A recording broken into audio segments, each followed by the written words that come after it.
Story time about how my boyfriend sent me proof that he was cheating on me by mistake. Disclaimer, this is not my story time, it's sent to me on Instagram. My stupid, idiotic boyfriend is so dumb. Like, seriously dumb. We've been dating for 6 months and we met on a dating app. As soon as we became boyfriend and girlfriend, he introduced me to all of his friends. And one of his best friends happens to be a girl. A very, very good looking girl. And no, I didn't even let it bother me because he told me he loved me and he liked me. And obviously, like, why wouldn't he just date her? But here's the thing. Every time I would hang out with her and my boyfriend, she would make it so obvious that she was competing for his attention. She would wear really short crop tops and show off all her cleavage. And if a big group of us went to a bar, she would make sure to get super drunk and make a scene. And anytime that she would get hit on by a guy, she would run to my boyfriend and tell her to save him. And he did everything she told him to. A few weeks ago, we were all at a house party and she made sure to only dance with him the entire night. Of course, this made me uncomfortable, so I started asking him questions. He denied everything profusely, so I just let it go. But a few days later, I get a screenshot that he obviously meant to send to one of his guy best friends about his girl best friend. And this screenshot was a picture that she had sent him, along with a few messages that they had sent each other. He told her that she looked hot in the picture, and the last message was her asking him, "So when are you gonna break up with her to be with me?" Mind you, my boyfriend and I have been together for 6 months. We had already talked about getting an apartment together, and I didn't see this coming whatsoever. So here's what I did. I took a screenshot of the screenshot he sent me, and I sent it back to him. When I saw that he read it, he didn't say anything. So instead, I tried to call him. Guess what?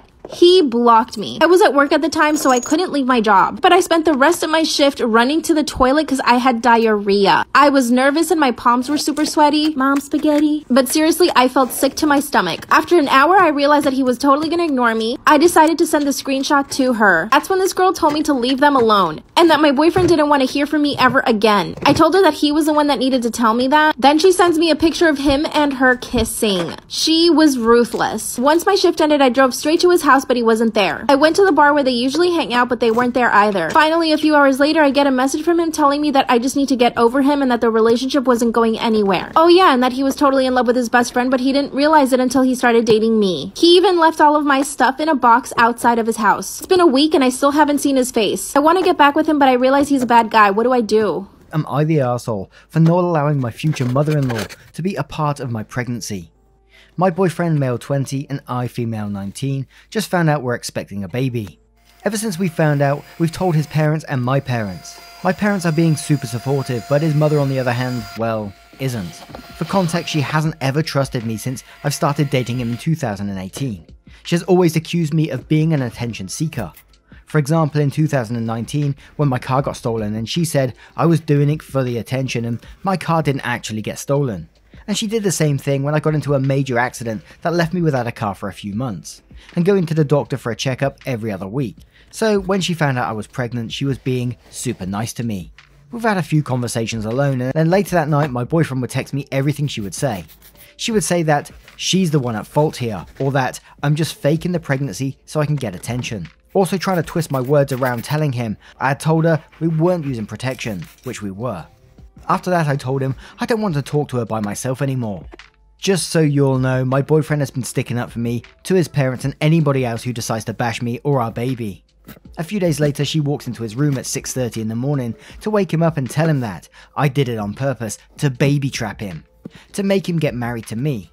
The only way I knew about this was because he texted me at 7 that morning to tell me what she had said. And it broke my heart because I wanted to have a good relationship with my future mother-in-law. So I told him I didn't want her involved in the pregnancy anymore if this is how she was going to treat me for the rest of my pregnancy. When he told her, she started crying and apologizing to S, but she hasn't apologized to me, and everybody except my boyfriend is telling me to let her help with the pregnancy. But I don't want her involved at all, and people are telling me I'm the arsehole. So, am I the arsehole? While on vacation in a city 8 hours away from home with my girlfriend, we get into a small argument, and this resulted in me leaving her stranded in a downtown area in the middle of the night. I walked back to the hotel 20 minutes nearby to cool off, thinking my girlfriend would eventually make her way back soon after. However, after 2 hours, my girlfriend was escorted back by police. Turned out, her phone was on low battery, leading her to not be able to look up directions on the way back or call for an Uber. She ended up getting lost for an hour and had to later borrow a stranger's phone to call the cops for help. I felt pretty horrible leaving her there. However, given that my girlfriend is already a full functioning adult, I didn't consider the possibility of her phone being dead. She does have a bad habit of forgetting to charge her phone. I threw her a Metro card and stormed away. She ended up overreacting to the whole situation, claiming that I abused her, packing her belongings and calling her sister on the phone to tell her about what I did. Her sister ended up blowing up my phone, calling me cruel and abusive. Mind you, I only left thinking that she'd be able to get home easily. Even though it was a couple hours past midnight, the city was still crowded with people, probably not dangerous like she exaggerated. When my girlfriend was still crying to her sister, she lied and said that she's now feared for her life, possibly implying that I threatened her. In the heat of the moment, I snatched the phone out of her hands to talk to her sister myself. She suddenly screamed to the top of her lungs, another overreaction, took her belongings, and ran out of the hotel. I chased her down, but she told me that she had already booked a flight home in the early morning and never wanted to see me again. She kept saying that I hit her when all I did was try to explain myself. Her evidence being the very tiny nail mark I left on her face when she was trying to resist, snatching her phone back and didn't let me talk to her sister. 2 hours later, a police officer knocked on my hotel room as I realized that my girlfriend had gone to the police station and reported me for domestic violence. I gave my statement and they advised me to stop contacting her for the night. I didn't want this incident to ruin my hard-earned vacation, so I decided to stay for the rest of the trip like I had initially planned. After I got back, I tried calling her sister and her mom and they refused to hear my explanation. Her mom even told me that they're still being interviewed by the police to follow up on the domestic violence report. I heard her sister telling me over the phone that I will pay my price. What could that be? My parents are undocumented. Now I'm paranoid that her family, knowing this information, would call the anonymous tip line on my parents. Am I the asshole for getting into a small argument with my girlfriend and then leaving her stranded? Story time on how I sold my farts in a jar and made big money. Okay, so boom, let's get right into it. So I'm extremely broke. And because I'm broke, I did what many people would do and went to Google. I looked up ways to make money when you're dead broke as a woman. Dancers came up and also fans only, and even selling my intimates. But I served the Lord, so I didn't want to do anything involving my body in a sexual way. No judgment, by the way, just not for me based on my beliefs. Well, anyways, I stumbled across a page of a woman. I don't know if she prefers her identity to be hidden, so let's just call her Hannah Montana. Well, Hannah Montana explained how she made $70K selling her farts, and it immediately, 1, shocked me, and 2, piqued my interest. Now this was something I could do. I had to start my fart journey. Okay, so boom, like I said, I stumbled across a page of a woman, and I don't know if she wants her identity to be hidden, so let's call her Hannah Montana. Well, Hannah Montana explained how she made $70K selling her farts. It immediately, 1, shocked me, and 2, piqued my interest. This was something I could do. Contrary to popular belief, there is a market out there for farts online. Believe it or not, people out there buy farts in many forms, varying from jars to lollipops that have been farted on by fart stars. So I quickly educated myself on how to provide this product,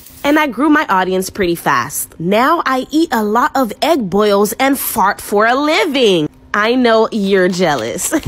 Am I the asshole for telling my mom and sister to stop doing background checks for every girl I date? I'm a guy in my 20s and I've never been in a committed relationship, just a few dating situations. I won't bring a girl home to meet my family unless it's serious. However, I do post pictures with dates or my female friends on social media occasionally. My sister and mom will do background checks on every girl I post pictures with. One of my dates was finishing law school, never mentioned that to anyone, it was just said on our one single date. And my mom asked about the lawyer girl that I'm seeing. I was confused because I hadn't mentioned anything to anyone and it was one date with the girl. Apparently my mom got my sister to do a background check on the girl. It's happened with others too. Past 5 months I've been seeing this girl and we finally made our relationship official. I really see a future with her. We met at her job, which was a strip club.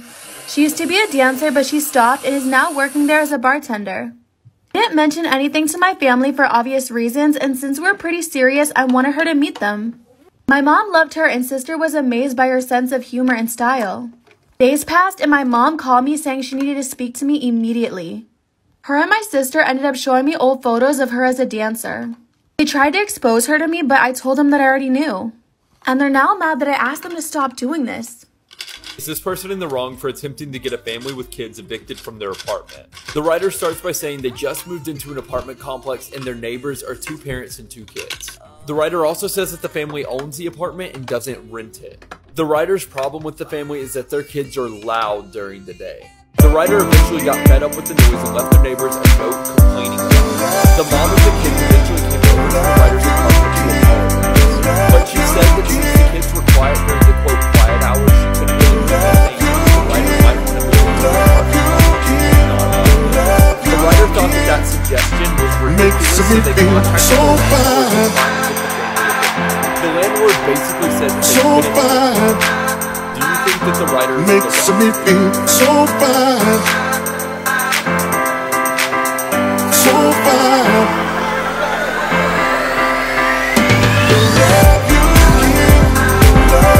guys, thank you for watching. I love you guys so much. Please like and subscribe to see more great videos. See you again.